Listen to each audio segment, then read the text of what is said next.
ब्राह्मण बनिया, अक्षत्रिय, शूद्र, ये चारों कुल ऊंचा। देखो वाणी में कितना अंतर है पुण्यात्मा। ब्राह्मण बनिया, अक्षत्रिय, शूद्र, वैश्य कहो चाहे बनिया कहो, ये चारों कुल ऊंचा। अभी नकलिया नदनियों का रखा शूद्र वर्ण तो जो है ना ये नीचा कुल है, शूद्र नहीं। अपने अपने कर्म को जो निष्ठा से कर रहा है, सभी का कार्य करने योग्य है, कर्तव्य कर्म है, और कोई ऊंचा नीचा नहीं। जिसका जो कर्म है वो सही कर रहा है अपने निभाकर, कहते ये चारों कुल ऊंचा। और न्युग्रे द्वार न जावे योगी, जो सत सोजत इंद्री सूचा।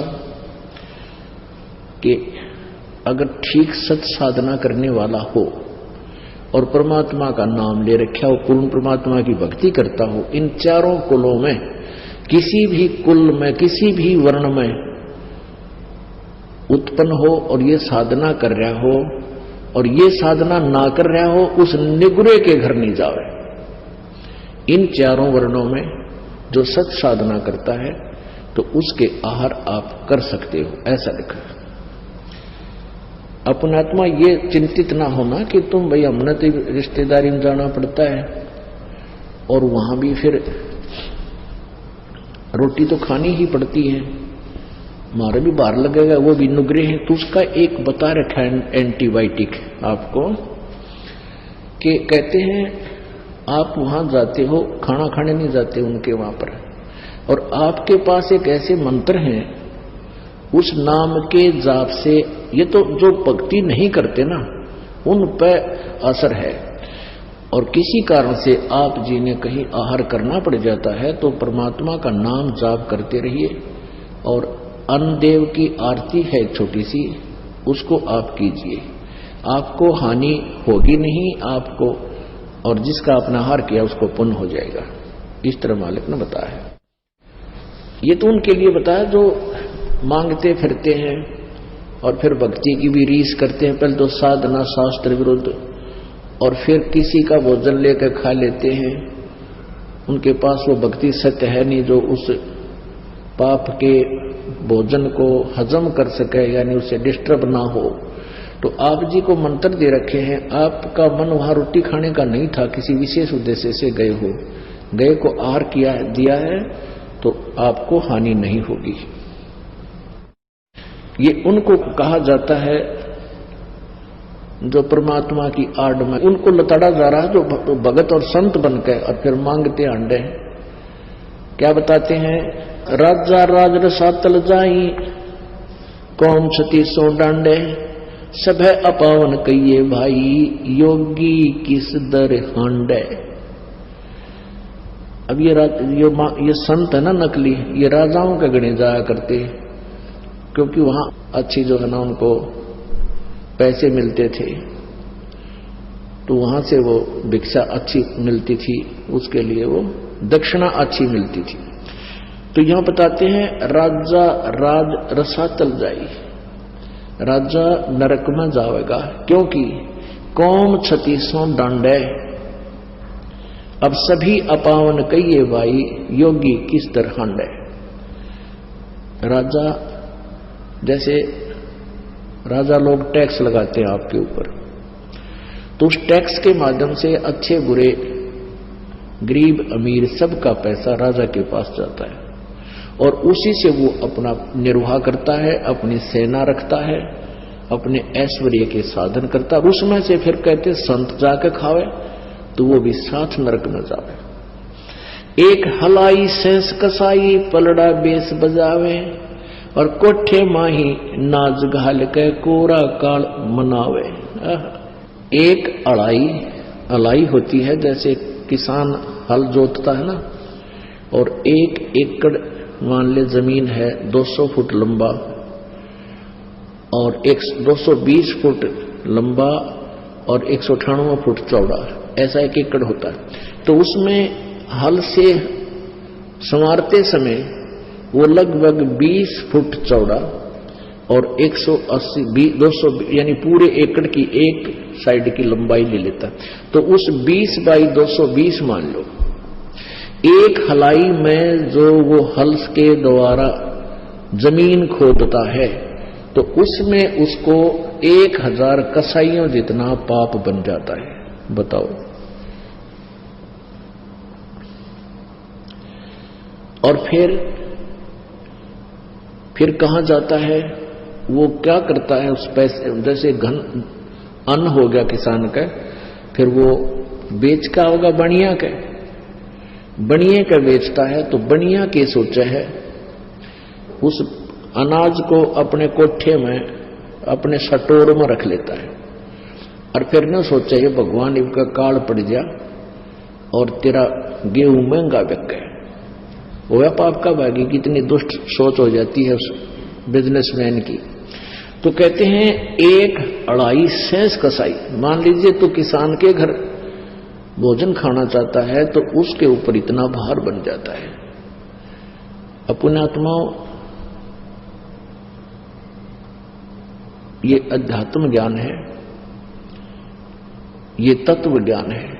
इस तत्व ज्ञान को समझने के लिए आपको धैर्य रखना पड़ेगा, डगमग नहीं होना, घबराना नहीं।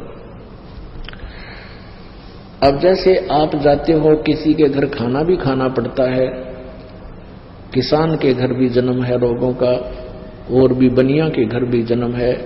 तो जैसे हम प्रतिदिन कपड़ा पहनते हैं, जैसे हम प्रतिदिन कपड़ा पहनते हैं और ये मैला हो जाता है, स्वाभाविक है, तो इसको धोने के लिए साबुन और जल का प्रयोग किया जाता है, ये स्वच्छ हो जाता है। ऐसे आपको एक मंत्र दे रखा सतनाम। इस सतनाम के जाप आपके ऊपर ये भार नहीं बनेगा। अब जैसे आप किसी रिश्तेदार के यहां चले गए, आपने आहार तो करना ही पड़ेगा, अपने मंत्र जाप करना, आरती करें, और अब आपको तो लाभ बाहर बनेगा नहीं, क्योंकि आपके पास तो वो साबुन और जल है, मैल कट जाएगा। और आपको आहार कराने में जिसके घर आपने भोजन पाया उसको पुण्य मिलेगा, क्योंकि संत भगत के खिलाने का, भोजन कराने का बहुत पुण्य होता है। अपना आत्मा तुम गड़बड़ ना कर दियो, कभी भगतान बुला के जमान लाग जाओ, कभी मेरे वाले इस काम में फिर फेल कर दो तुम नहीं। अपनी भक्ति करो, सब न राम नाम पर ला दो, और वो भी भक्ति। तो फिर वो दूसरा तरीका, पहले क्या था, या परमात्मा आते हैं एक सुचारू, स्वयं आते हैं या मेरे जैसे दास को भेज देते हैं, ज्ञान वही होता है, परमात्मा विधान वही होता है, अप्लीकेबल वो खुद भी करते हैं, अपने नुमाइंदे रिप्रेजेंटेटिव से भी उसको वो सुचारू करवा देते हैं, लागू करवाते हैं। तो पहले क्या होता था, जैसे शादी ब्याह होया करती, ब्याह होता था तो पूरे गांव में से प्रत्येक, पहले तो चूल्हा न्योत होया करता, छोटे घर थे, गांव थे, पूरे के पूरे घर को आमंत्रित करते थे कि आज आपने हमारे घर भोजन खाना है। जिस दिन ब्याह होता था बेटे या बेटी का, तो क्या कारण था कि वो सभी भक्ति करते थे, साधना किया करते थे, और इसी प्रकार उन्होंने अपने समागम शुरू किए थे। भाई एक आध्यात्मिक अनुष्ठान भी करते थे, जोत तो अभी भी लगाते, भंडार जब करते हैं ना, ये विवाह शादी में जब जलेबी लाडू बनाते हैं, कहीं रखते हैं, तो जोत अब भी जलाते हैं उसमें। तो अब तो वह लकीर पीट रहे हैं, और आज तुम्हारा खाका ये मैं तुमने बोला, मैं तुम्हारे खाका आया था, इसलिए वो एक परंपरा बनी। पहले ये उद्देश्य था कि सभी भक्ति करते थे और भक्तों को अपने घर पर बुला के आहार कराया करते थे। तो ऐसे फिर वो कभी उनके होता था, वो भी यही लालच करते थे कि सारे भगत आवें, भगवान की यहाँ चर्चा चलावें, अन्न खावें, संत को खिलाने का लाभ मिले। तो ये परंपरा चलती चलती फिर इतनी बिगड़ गई, फिर नौते शुरू हो गए। तुम वो न मारे, नौता दिया था मैं भी उनके देखा हूं, अन्यथा नहीं।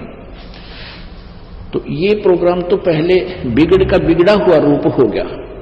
तो ऐसे आप अपनी भक्ति करते रहिए, आपको हानि नहीं होगा। जैसे ये दास आपको मना करता है कि जो कोई धार्मिक अनुष्ठान करते हैं, आन उपासना करने वाले, वहां आपको नहीं जाना चाहिए, उस दिन आहार नहीं करना चाहिए वहां पर। क्योंकि उस दिन वहां जाने में आपका सहयोग होगा उस शास्त्र विरुद्ध साधना में। गीता जी अध्याय नंबर 16 के श्लोक नंबर 23 में कहा कि शास्त्र विधि को त्याग कर जो मनमाना आचरण करते हैं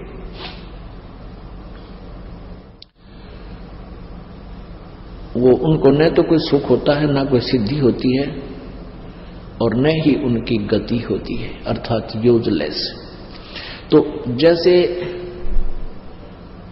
शास्त्र विधि त्याग कर मनमाना आचरण करने वाले को परमात्मा के द्रोही कहा है, यानी विधान तोड़ रहा है। जैसे कोई चोरी करता है या कोई और अवैध कार्य करता है, उसमें आप भी सहयोग देते हैं तो दोनों दोषी होते हो, इस प्रकार। और वैसे आप कहीं जाते हो, खाना उद्देश्य है, लेकिन जो मांस मिट्टी शराब वगैरह प्रयोग करते हो उनका तो आहार भी नहीं करना चाहिए। जिस दिन कोई जैसे धार्मिक अनुष्ठान करते हैं या ड्रामाबाजी को 13वीं कोई 17वीं कोई की तो और लड़का हो गया तो और पंगा, तो उनमें नहीं जाना चाहिए आप जी को, बिल्कुल भूल के भी नहीं जाना।